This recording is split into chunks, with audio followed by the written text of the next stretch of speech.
नमस्कार दोस्तों, मेरा नाम शैलवी मिश्रा है और आप सभी का बहुत बहुत स्वागत है विनायक एजुकेशन के ऑनलाइन प्लेटफॉर्म पे।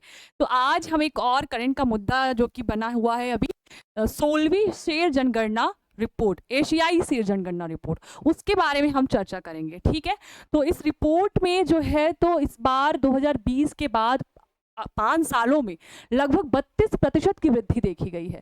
इस प्रकार की जो शेर है ये अफ्रीका और एशिया में ही पाए जाते हैं और एशिया में भी मुख्यतः ये गुजरात के गिर वाले क्षेत्र में पाए जाते हैं।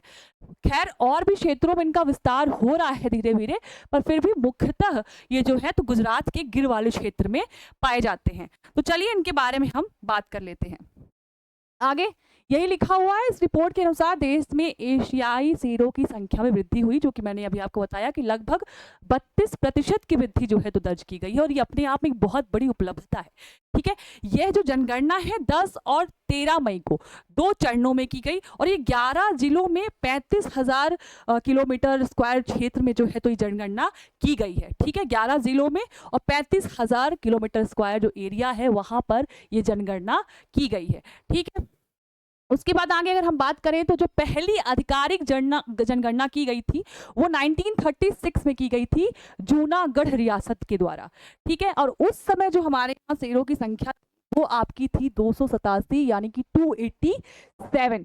ठीक है, इस बार की जो हमारी 16वीं एशियाई शेर जनगणना रिपोर्ट है उसमें 2020 में जो हमारे यहाँ पे शेरों की संख्या थी, एशियाई शेरों की संख्या वो 674 थी यानी कि 674 थी, पर 2025 में यह बढ़कर आपकी 891 यानी कि 891 हो गई है, जो कि लगभग 32% की वृद्धि है।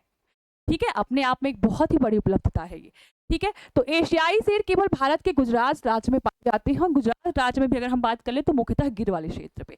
ठीक है, इनके कुछ और नाम भी, इनको बब्बर शेर भी कहा जाता है, इनको फारसी शेर, भारतीय शेर, इनको आपके सवाज कहा जाता है, सिंह कहा जाता है, तो ये उनके कुछ अन्य और नाम है। अभी कुछ महत्वपूर्ण और फैक्ट लिखे हैं इनके बारे में।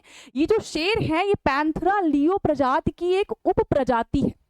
ठीक है, और ये जो शेरों का चिन्ह है ना, ये आपको जो हमारा मध्यकालीन, आपको गुप्तकालीन जो प्राचीन भारत में आपको है उनके सिक्कों में जो है ना इनकी आकृति आपको दिखेगी प्राचीन भारत में। ठीक है, तो प्राचीन भारत के इतिहास में गुप्त काल में जो सिक्के थे उनमें इन शेरों की जो है तो आकृति देखने को मिलती है।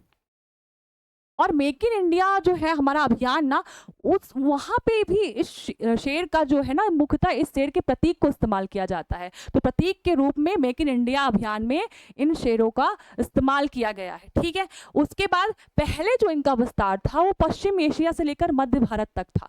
पश्चिम एशिया से लेकर मध्य भारत तक, और मध्य भारत में मुख्यतः ऐसा कहा जाता है कि जो मध्य प्रदेश का रीवा वाला क्षेत्र है वहाँ पे भी इनका विस्तार था, किंतु अब ये केवल आपके गुजरात के गिर वाले क्षेत्र में ही आपको देखने को मिलते हैं। गिर के बाद पनिया और मित्याला भी कुछ ऐसे क्षेत्र हैं जहां पे इनका विस्तार देखने को मिल रहा है।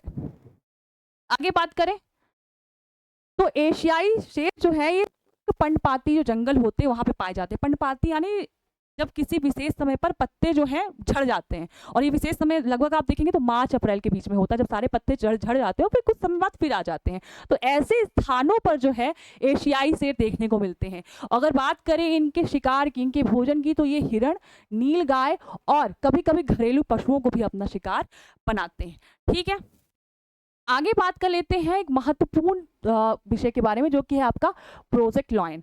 कहीं ना कहीं ये संख्या बढ़ने के पीछे एक मुख्य वजह, एक मुख्य जो योगदान है वो प्रोजेक्ट लॉयन का है।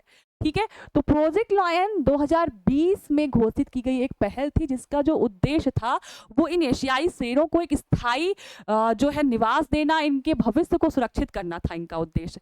ठीक है ना, क्योंकि बहुत देखा जा रहा था कि इनके और मानव के बीच में बहुत संघर्ष हो रहा था। अभी भी सुनने को मिलता है कि ये गाँव की ओर ये बढ़ रहे हैं एशियाई शेर। तो इन सभी समस्याओं से निपटने के लिए जो गुजरात के क्षेत्र में इस जो है अभियान को क्रियान्वित किया जा रहा है, जिसके तहत रेडियो कॉलरिंग और कैमरा ट्रैप के जरिए इनको ट्रैक किया जाता है कि आखिर ये किस ओर बढ़ रहे हैं।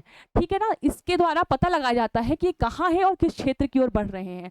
तो प्रोजेक्ट लायन जो है ये एशियाई शेरों की संख्या के इतनी बढ़ने में, 32% की वृद्धि होने में एक महत्वपूर्ण योगदान निभाते हैं। तो आशा करती हूँ आपको ये इन्फॉर्मेशन अच्छी लगी होगी। बहुत बहुत धन्यवाद।